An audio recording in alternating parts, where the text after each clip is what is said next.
right, we have Gilbert Burns back on the show. He returns to action on March 14th in the co-main event of the UFC's return to Brasilia. Takes on Demian Maia in the co-main event. What a fight this is, Gilbert. How are you, man? Yeah, I'm good. I'm super excited with that fight. I can't wait. 3 more weeks, 2 weeks and a half, and I can't wait. I mean, you've been calling out pretty much everybody in the UFC over the last several months. Eventually, it was going to fall on somebody you called out, and you get Demian Maia, the legend, multiple-time world title challenger, in one of the last fights of his career, and it's happening in Brazil. This is a pretty special fight for you, is it not? It is, and to be honest, I didn't know that would be the fight. I called Anthony Pettis, then he got a fight, then he lost Ben Askren, then he retired. I don't know. I've been calling a lot of people out. It wasn't working. Then I just I'm available. If you guys need any, I'm putting myself here. I want to fight. I want to stay busy.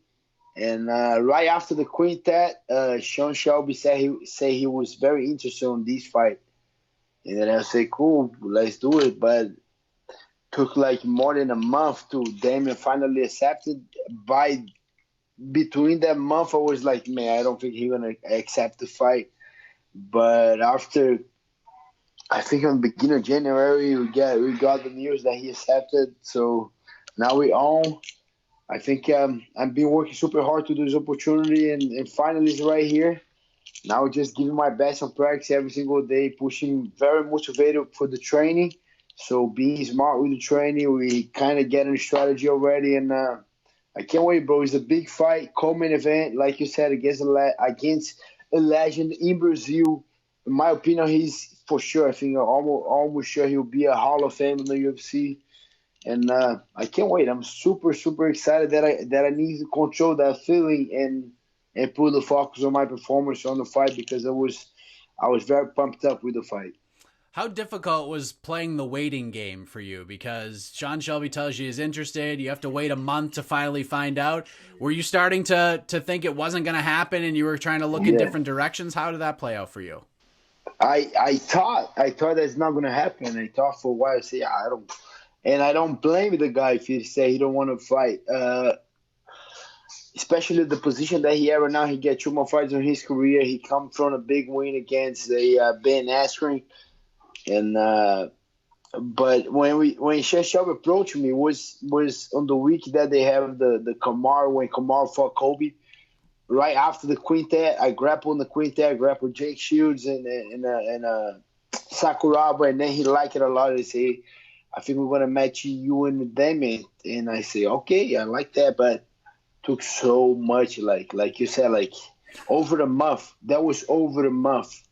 And I was just like, I don't know. I'm just gonna stay ready. I'm gonna keep training. Whoever they put in front of me, I'm gonna take it. And I just keep talking with my manager, keep talking with Sean Shelby. And I know that process takes a lot of time to the guy to finally take a fight. And now we're here. So, but back then I was like, man, I'm gonna take whoever they offer me. I'm not gonna say no. I want to fight. I want to stay busy. So, but finally the fight took place. I'm very, very happy with that when I got the news. How did you react when you finally got the yes? Like, holy crap, I'm fighting Demian Maia. Like, this is actually happening. How did you react to that? And to be honest, I don't even got the yes. So I was waiting. And I know he said no a couple of times. And I say, okay, he's not going to take the fight. And one day I just wake up and get my breakfast, get the keys to school, was getting ready to a practice, and I just opened my Instagram and Twitter, and the shit was just like insane. Gilbert's fighting Damian. I say, holy shit, like, wow. I think he accepted the fight. And then I called my manager, hey, Ali, how you doing? Blah, blah. Did Damian got the fight?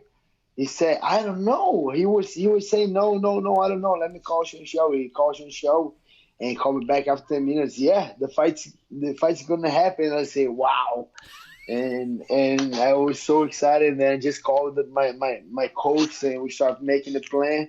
Because back then I would say, yeah, we're not fighting, so he's not taking the fight. There's no reason, blah, blah, blah. But I guess he took the fight, and then I was like, holy shit, I'm fighting Demian Maia. Wow, let's go.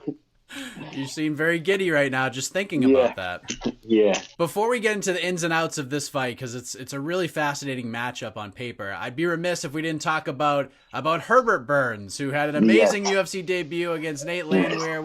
Was a fight that a lot of hardcore fans were very excited for. As a pick'em fight yeah. according to the odds, and your brother goes out there and just knocks him out. Man, he picks Boom. up an extra 50 G's. Out. How cool is that? Watching your No, brother shake things up like that. well, that was amazing. That was. I didn't know that would happen. I was very confident that my brother would get a submission, and he went there and knocked that guy out cold. And the guy was super tough, and he was talking a lot of shit. He was sending his coach was sending my brother the message, talking shit on Instagram. Hey, we're gonna kill you Saturday, blah blah blah. And then, hey, don't worry, those guys are crazy. So. But he talk a lot of crap, and to be honest, to deliver when those guys give the extra motivation is nice, and it's hard. Like, to be honest, I wasn't seeing a knockout. I see a submission. I see a very control. Like, he took him down so easy in the first round. He started putting a lot of pressure, easy takedown, almost get to a submission. Then boom, he landed the knee. I was like, wow. And I think my brother has a bright future, like crazy bright future in the UFC, and if we saw the higher guys now in the UFC, like Adesanya, I don't know, but a lot of guys, they didn't debut like that. You know, they kind of like they worked their way up. First fight, we're just having a feeling, and my brother comes up, boom, debut with a knockout, and then got a bonus. I was like, wow. Now he's back in work. He's like talking to Ali every day. He wants to get on that card in Brazil, May 8, I don't know, May 20, I don't know. That one that Jose Aldo is fighting Henry Cejudo. He's on fire. He's training. He's ready. He's bigger than me, bro. He's like not.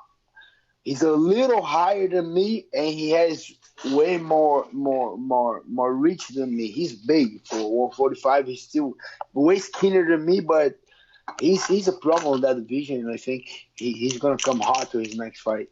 Yeah, I look forward to seeing what's next for him. You mentioned the Quintet Ultra event in December. Yeah. Man, that was a ton of fun to watch. You competed 3 times, you won 3 times, and I believe you were the guy to clinch it for Team UFC. What was that experience like for you, competing on an event like that?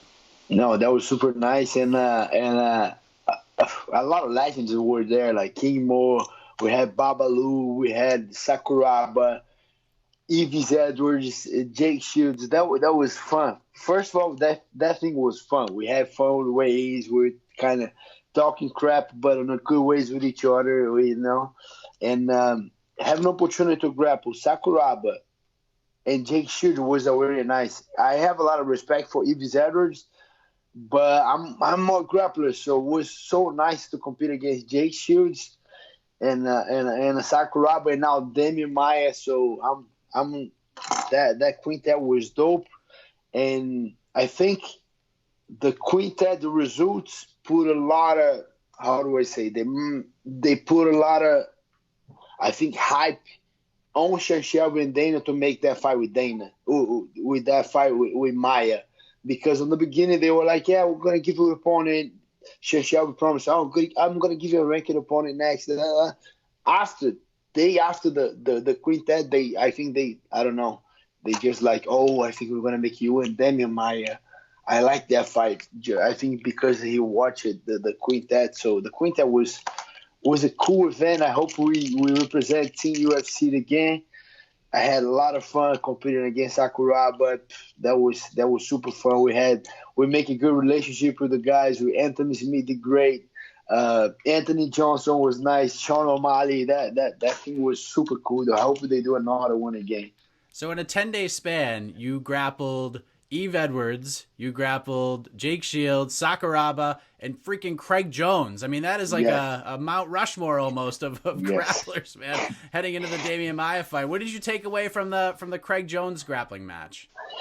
Man, I have to do it again. No excuse, but I was traveling so much, and I didn't feel healthy enough to perform, but I was already there in Oregon.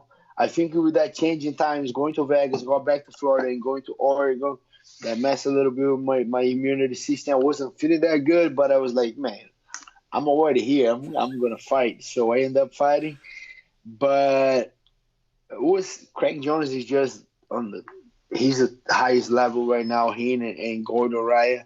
It's just a pleasure to fight these guys. I know I'm gonna have another chance on him. I'm not gonna call him out. I don't want to do nothing.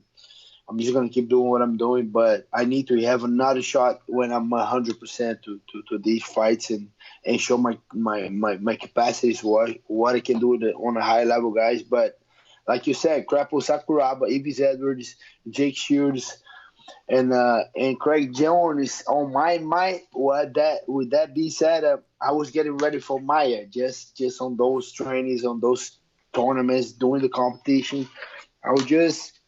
I didn't know, but I was getting ready to fight Demian Maia. So it was like kismet. It was a good thing you got in those grappling matches because it all worked out and led you in this direction to face Demian Maia, who, man, it's crazy seeing this guy because he's been in these situations before. He's 42 years old right now, and just when people think he's done after losing 3 in a row, he bounces back and now has 3 wins in a row. And then you mentioned the Ben Askren submission. What have you made of this resurgence of Demian Maia once again? It's crazy. Man, these guys is a lion, and they have a saying in Portuguese in Brazil that doesn't matter the age. A lion is a lion. As soon as they smell blood, the instinct that they have, they're gonna hunt. So I have a ton of respect for Maia. The crazy thing was we were talking about training. I get a session together on the UFC São Paulo. That was like I think 2 or 3 weeks before the Quintet. I was there. We were in the first row watching the UFC. I was a guest fighter. He was a guest fighter, and he was by my side. And then we were having, hey, we gotta train, blah blah blah. When we gonna train? Hey, and we were talking. Hey, how did you feel 170? He said, yeah, I felt good. Hey, I saw. He said, I watched your fight with Gunnar Nelson. You fought good, blah blah. He said, yeah, I watched your fight with Kobe, Kamaru. Who do you think you're gonna win, Kamaru or Kobe? I think Kamaru's gonna win. When we talked, and we had a great conversation, and we said we're gonna train, but we ended up never training. And I didn't get his phone or nothing. After like 3 weeks, he got a call like to fight me. That was crazy. And then he gave an interview in Brazil saying, "Oh, he called me out. He wanted to train with me, but I didn't ask for the fight." And nowadays we gotta look for ranking. We gotta look for big fights. It's just because we have a good relationship that doesn't mean I'm not gonna fight the guy. Especially the way the Sean asked the fighter, say, I'm taking that fight. Like, wow, it's going to look a little weird because we were looking for training, but I'm not going to say no for a fight. And especially the way the ranks works today, I'm number 12, he's number 5. Come on, I'm going to say no. And a lot of guys don't want to fight me, so come on, I got to take that opportunity, you know. And now the fight is on already. He signed it. I signed it. We've been training, so I think we're still going to be a lot of respect with each other, at least on my part. I believe on his part as well, but now we're going to fight. Now we're going to fight, you know, like, and we see after the fight who wins, if we might train him one day, maybe, but now we're fighting. Look what Michael Chiesa just did. He got a big opportunity, he jumped on it, and now he's jumped up the rankings too. So you have a chance to be in a similar position. Yes. Going back and just looking at things, Demian Maia made his UFC debut in 2007, 5 years before you made your professional MMA debut. Yeah. Do you remember when you first saw or heard of Demian Maia, especially being a fellow Brazilian? Is he someone you looked up to over the years? I always like it, but it wasn't my favorite style to watch it. So I like the guys that fought him. Like I was a huge fan from Jacare, and they were in the same division. So he fought Jacare a couple times, and I was always want Jacare to win because that's kind of my style, aggressive jiu-jitsu, trying to finish, hunting for takedowns and pressure on top. That was my style that I like it. But yeah, I know I've been following them. I think to be honest, when I started studying for this fight, I watched all his fights. And I think I had watched before all of his fights. Not one fight that I didn't watch that fight. No, I watched all of his fights even before to get in the fight. So I follow him a lot. I have a lot of respect. But I remember he's from the jiu-jitsu time. We were in the same mat in 2007, if I'm not wrong, at the Brasilia camp. I went to the camp. He was there. We didn't train. That was on the week of the tournament. And he lost on the finals as a black belt, and I lost on the final as a brown belt. And that year, 2007, I got my black belt, and then he started doing MMA a little bit, but I always followed him. But like him, I think I started like him more when he came to MMA. But on the jiu-jitsu days, I remember a lot of his matches. I watched it a lot. I was a freaking insane watching every fight, looking all the brackets. I know all the results. I was very into jiu-jitsu. And, I always follow him. But I like him more Demian when he came to MMA. And then he became a wrestler. And he started doing wrestling. On the beginning, he wanted to be a boxer. And it didn't went too well. So he got back to do more jiu-jitsu. Then he went down to 170. I think I follow his career since the beginning of the UFC. Do you wish that you went to 170 like 2 years ago? Do you kind of wish you'd made that move sooner, or would you not change a thing? If I could change it, yeah, for sure I would change it earlier. But because I remember, no excuse, I lost the fights, nothing to say. But my two last loss that I had against Michel Preserves and Dan Hooker, those both fights, I had a horrible, crazy, insane weight cut, and those last 2 pounds wasn't coming off, and I wasn't quitting. I'm gonna make the weight. I'm gonna keep trying. And I remember both of the times I had like 2-3 hours to make weight, and we doing. It's even hard to when I remember when I talked to you, the scene got back in my mind, and I was like, wow, I did like over. To be honest, over 8 baths, like 20-minute baths back to back. And boom, I did the hot bath and I was exhausting. I stand up, dizzy, and then I go to the scale. The weight didn't come off. I say, got back. And boom, and they put the hot bath super hot. And I was going like crazy, going back to back to back. And I remember after Preserves, I make the weight. He didn't.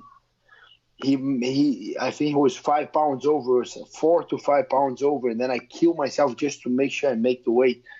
And after I make the weight, I was cramping.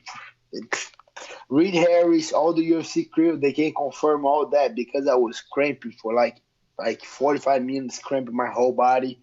And I was broke. What I'm gonna say? Oh, I'm not fighting no more. No, I couldn't. I said no, I'm fighting. And I fought Preserves and then Hooker, both fights with freaking a lot of cramp, crazy weight cut, and I end up losing. With that question now, if I could change, yeah, for sure I was. And I was making that transition to 170 way before, and I think it did a lot of damage on my body that when I get older, I might feel that a little bit. Thank God I stopped right now. I'm not doing the crazy weight cuts anymore.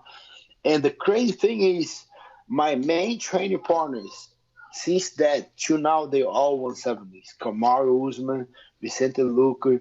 I have Tyler Ray, fighter from Bellator. Logan Sarli from Bellator. They all 170. Angel Lusa, he's a 170. All my main trainers, they 170. And I was just killing myself to make 155. And I was making in the beginning. Towards the end, it was crazy. It was super hard. But on the beginning, I was making, so I keep doing so. To answer your question, if I could change, yes, I would change that. I was coming to 170 like 3 years ago. To be honest, my debut in the UFC was at 170. Yeah. If I could change, I would just fight all my fights at 170. Sometimes you just have to suffer through some of those things to get where you want to be. And now you're going to be in Brasilia fighting Demian Maia. I have to ask, man, in a little less than 3 weeks, how do you get this thing done? I'm looking forward to a finish, and I know it's a hard task against a very experienced guy, but but I see a lot of holes still like on his game that I don't think he will adapt this right now. He just said he gets 2 more fights. He's not gonna get a new trainer. He's not gonna look for a lot of holes. He's gonna keep doing what he's doing. He's working. So I'm looking for, crazy it sounds, I'm looking for a submission or a knockout, and I visualize that going to the third round. That I will get the job done by third round, knockout, TKO, or submission. I'm working pretty hard for that. I'm very confident on this fight. I know how dangerous he is. I've been talking a lot with Kamaru. Kamaru said he hurt people with his left hand. Doesn't look so much, but he hurt. Tyron Woodley, he hurt. Colby Covington, he hurt Kamaru a little bit. Nothing too crazy, but people kind of underestimate a lot his boxing. But I'm kind of aware of that, and I'm looking forward to a battle with him. It's not gonna be easy, but I'm gonna put a lot of will, a lot of pace. I want to get tired with him. I want to go to freaking deep waters, get to the ocean with Demian Maia, and I'm gonna bring a lot of will, a lot of determination. I know how good is my jiu-jitsu, match with his jiu-jitsu. I think I'll have a little bit more speed. I'm gonna have a lot of power in that division. I'm looking forward to the challenge. It's not gonna be easy, but I believe I'm gonna have the win by finish in the third round. Imagine if you submit Demian Maia. Yes, I do. I imagine a couple of times. I do a lot of visualization, and on the visualizations, I can see myself submitting Demian Maia on the third round. On the first round and the second round is gonna be tough, but I believe in the third round I can get the job done by submission, TKO, knockout, and that's what I'm looking for. That'd be absolutely incredible, especially if you got the submission. Crazy, right? A huge win for you and a huge coup, obviously. If all goes well, everything goes according to plan, I would assume perfect world, you bounce back kind of quick, fight at UFC 250 in Sao Paulo, maybe share that card with your brother. How cool would that be? Yeah, that would be insane. I hope that come to fruition, then I can do that, but it's a tough one to do it, so I'm going to keep working. I still got, like you said, 2 weeks and a half. I still got a lot of job to do to get there. Make sure I get there 100%, no injuries, rested, physically good, mentally and spirit very good to that fight, and be able to perform my best. And for sure, I'm gonna stay active. Don't I'm gonna get a big win if everything goes well. I'm getting a big win. Don't think I'm going to wait, sit down, and no, I'm going to stay busy and fighting. It crazy sounds. That's how I get on my best when I'm busy, when I'm training, I'm getting better. For sure, get the rest that my body needs. But boom, as soon as I can, go back to work, and I'll work a lot of these fighters and get the job done. You'll probably call for that Columbus card 2 weeks later if that goes the way that's how you work. Maybe. Last thing before I let you go, I appreciate you giving me so much time today, Gilbert. I could talk to you for like 5 hours, man. But I know you posted about it, the sad news about the tragic passing of Kobe Bryant, man. You posted on Instagram that he's one of your heroes. What did Kobe mean to you, and how did you react to that horrible news? No, that was crazy news, and the thing is, I'm not a basketball fan at all. I kind of watch in Brazil. It's not that huge. We get a lot of soccer. We get fighting in Brazil, little here and there with the volleyball, but not too much basketball. But I always like those guys that took to the next level, and I want to know how come that guy took to the next level. He did something different, and I'm very curious to see how they did. And the thing was, I started looking into a couple of videos from Kobe, and the UFC. I think that was 2 or 3 years ago. They did a retreat in Vegas when they have the Snoop Dogg, when they have like all the fighters going. They have Kobe talking to us, and that was amazing to have a guy doing Q&A and talking a lot about how he became big, how was his plans after his career as a basketball player, becoming a businessman. And I still got my notes right here from this day, and everything, every little thing that he was talking, I was making my notes. And I guess so inspired by the guy that he has the skills, but he wasn't crazy on the skills. He got little skills. He didn't start playing the best. But as soon as he put in a lot of work in the fundamentals and be smart training, he started becoming one of the best. But the thing that I love about him was that he make that clear. He wasn't the best from the beginning. He didn't have natural skills to be the best, but he just started outworking people and getting crazy with the fundamentals and putting a lot of work. And that was the thing that attracted me so much, because if you see, even between me and my two brothers, I'm the middle one, my oldest, and my youngest brother, I'm not the most skill set overall. And if we play football, I'm okay. If I play, I'm not the worst, but I'm okay. I'm not a natural athletic skill set guy. But I know as soon as I put a lot of will and I work hard, I can do things better. And I just got the connection with him that, like, okay, he's not the best, but guy worked super hard and then he was the best. Okay, so that just give more confirmation for me. Okay, I can be the best too. And I just got that connection with the guy, and then I love that he was a hard work, and every single aspect of his life I have tremendous respect. And that was a crazy news, not just for him but for all the families on the accident. But yeah, he was, especially after that retreat, he became like the top 3 heroes for me. It's that Mamba mentality that he's passed on to so many people since then. Yes. It's, you could bring that into March 14th. Big fight for you, Gilbert, against Demian Maia, UFC Brasilia, the co-main event. You can catch all the action on ESPN+. Appreciate the time, Gilbert. Before we let you go, let the folks know where to find you on social media. Any shout-outs, anything else you want to get off your chest? You must follow this man on social media. He's one of the best followers in the sport. The floor is yours, sir. Thank you, guys. So tune in, ESPN Plus, March 14th, co-main event. I'm looking forward so much to this fight. And then Instagram, Gilbert_Burns.